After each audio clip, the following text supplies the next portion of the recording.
বহুদিন পরে কিন্তু এই বাড়িতে যাচ্ছি। হ্যাঁ সত্যি তাই। আর আমারও তো এই বাড়িটা একদম প্রথম দিন। বৌদিদি অনেক খুশি হয়ে যাবে আমাদের দেখে। চলো। ভাড়াটা করে দেবেন। আপনি তো জানেনই আমাদের অবস্থার কথা। দেখুন, আজকাল পশু করে 5টা মাস হয়ে গেছে আপনাদের কাছ থেকে ভাড়া পাই। ভাড়াটা 2-1 দিনের মধ্যে ক্লিয়ার করে দেবেন, ঠিক আছে? আপনি অন্তত পক্ষে 7টা দিন সময় দিন আমাকে। আমি আর আপনাদেরকে বেশি সময় দিতে পারবো না। 2 দিন সময় দিচ্ছি, 2 দিনের মধ্যে ঘরের ভাড়া বুঝিয়ে দেবেন, নাহলে ঘরটা খালি করে দেবেন। আমি কিন্তু আর দ্বিতীয়বার আসবো না, একবারে টাকা নিয়ে আসবো। বৌদি, এই লোকটাকে ছিল। আরে ভাই তুমি ভালো আছো তো?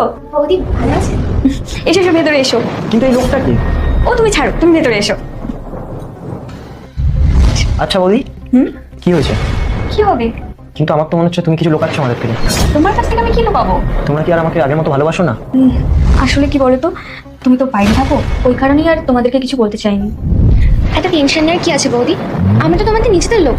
বলো না কি হয়েছে, প্লিজ বলো। আসলে কি বলো তো ভাই, এই 2 মাস হলো তোমার দাদার কাজটা ঠিকঠাক চলছে না।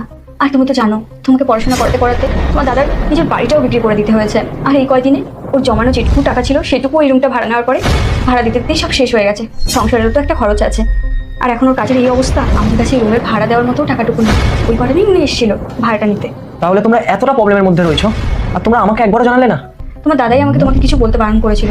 তুমি অত দূরে থাকো, শুধু শুধু টেনশন নেবে। তোমরা ছোট থেকে আমাকে মানুষ করেছো, আমার সব শখ আবদার সব কিছু পূরণ করেছো। আমার পড়াশোনার জন্য তো তোমরা নিজেদের বাড়িটাও, আর একবার আমাকে জানালে না। ঠিক আছে, তোমরা একটু কথা বলো, আমি একটু আসছি। ঠিক আছে, তুমি সাবধানে যেও আর তাড়াতাড়ি চলে এসো।